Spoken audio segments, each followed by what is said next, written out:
ఓం శ్రీ స్వామియే శరణమయ్యప్ప. స్వామి శరణం, అయ్యప్ప శరణం. శబరిమల భారతదేశంలో శబరిమల యాత్రకు వెళ్ళేటువంటి అయ్యప్ప స్వామి భక్తులు, అయ్యప్ప స్వామి దీక్షాపరులు ప్రతి ఏటా లక్షల సంఖ్యలో పెరుగుతూనే ఉన్నారు.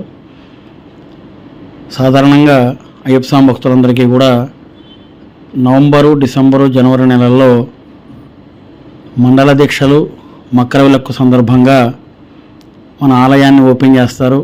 నవంబర్ 16 నుంచి డిసెంబర్ 26వ తేదీ వరకు, అలాగే డిసెంబర్ 30వ తేదీ నుంచి జనవరి 20వ తేదీ వరకు ఆలయం సుదీర్ఘంగా ఓపెన్ చేసి ఉంటుంది. ఆ సమయంలో మన భారతదేశంలోని ప్రధానంగా ఆంధ్ర, తెలంగాణ, తమిళనాడు, కేరళ, కర్ణాటక రాష్ట్రాల నుంచి కాక దేశం నలుమూలల నుంచి కూడా లక్షలాది సంఖ్యలో భక్తులు స్వామివారిని దర్శించుకుంటూ ఉంటారు. అయితే కేవలం నవంబర్, డిసెంబర్, జనవరి నెలలోనే కాకుండా ఫిబ్రవరి, మార్చి, ఏప్రిల్, మే, జూన్, జూలై, ఆగస్ట్, సెప్టెంబర్, అక్టోబర్ నెలల్లో కూడా శబరిమల ఆలయం దర్శించుకునే భక్తుల సంఖ్య అధికంగానే ఉంటుంది. ఇటీవల మే 17, 18, 19 తేదీల్లో నేను శబరిమల వెళ్ళొచ్చాను. అక్కడ సహస్ర కలశాభిషేకం, పడి పూజ, కలభం వంటి ప్రత్యేక సేవా దర్శన టికెట్లలో నేను, మా సోదరులు, మా భక్తులందరూ కూడా పూజా కార్యక్రమాల్లో మేము పాల్గొన్నాం. చాలా అద్భుతంగా ఈ యొక్క పూజా కార్యక్రమాలు జరిగినాయి. శబరిమల మేము వెళ్ళొచ్చిన తర్వాత చాలామంది, అంటే అందరికీ తెలుసు, ప్రతి నెల మన శబరిమల ఆలయం 16వ తేదీ నుంచి 20వ తేదీ వరకు గుడి తెరిచి ఉంటుంది. ఈ 5 రోజులు కూడా స్వామివారిని దర్శించుకోవచ్చు. సాధారణంగా నవంబర్, డిసెంబరు, జనవరి నెలల్లో లక్షల సంఖ్యలో భక్తులు వస్తారు కాబట్టి స్వామివారిని దర్శించుకునేటువంటి అవకాశం అప్పుడంతగా ఉండదు. అయితే ఇతర నెలల్లో మాస పూజలు జరుగుతూ ఉంటాయి. ఇదే మాస పూజల సందర్భంగా అక్కడ అనేక విశేష పూజా కార్యక్రమాలు కూడా మనకి అందుబాటులో ఉంటాయి.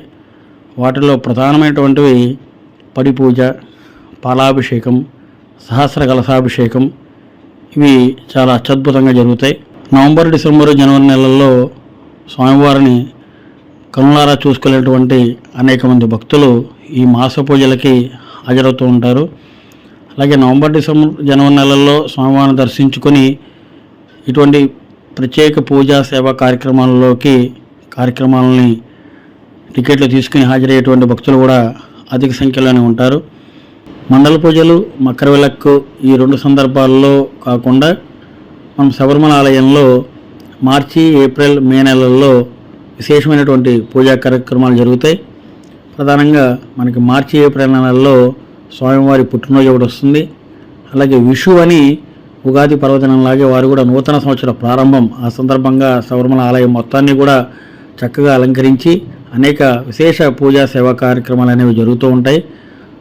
అందువల్ల భక్తులందరూ కూడా ఈ మండల పూజలు, మకర విలక్కుల్లో దీక్షలు తీసుకొని ఆ సందర్భంగా కొద్దిగా తోపులాటలు లేకుండా ప్రశాంతంగా స్వామివారిని చూడాలి అని అనుకునేవారు, కానీ దీక్ష కాకుండా సివిల్లో స్వామివారిని దర్శించుకోవాలనుకునేటువంటి శ్రీ అయ్యప్ప స్వామి భక్తులు, అలాగే పెద్ద వయసు ఉన్నవారు, మనకి చిన్నపిల్లల్లో సాధారణంగా ఆడపిల్లల్ని 12 సంవత్సరాలు దాటిన ఆడపిల్లల్ని మనం శబరి యాత్రకి మనం తీసుకువెళ్ళలేం. అందువల్ల 12 ఏళ్ళలోపు ఆడపిల్లలు ఎవరైనా శబరి యాత్ర చేయించాలనుకునేటువంటి భక్తులు ఎవరైనా కూడా ఈ మాస పూజల్లో స్వామివారి ఆలయానికి కనుక తీసుకుని వెళితే చాలా ప్రశాంతంగా స్వామివారిని దర్శించుకోవచ్చు. పంబ నుంచి సన్నిధానానికి వెళ్ళేటువంటి మార్గాన్ని కూడా శబరిమల ఆలయ బోర్డు అధునాతనంగా నిర్మిస్తున్నారు. సన్నిధానం మన శబరిమల కొండ మీద కూడా అనేక హోటల్స్, వసతి సౌకర్యాలు చాలా ఉన్నాయి. అల్పాహారం కానీ, భోజన సదుపాయాలు కానీ అన్నీ చక్కగా దొరుకుతున్నాయి. ఇబ్బందులు ఏమీ లేవు. మారుతుంటాయి 15, 9, 29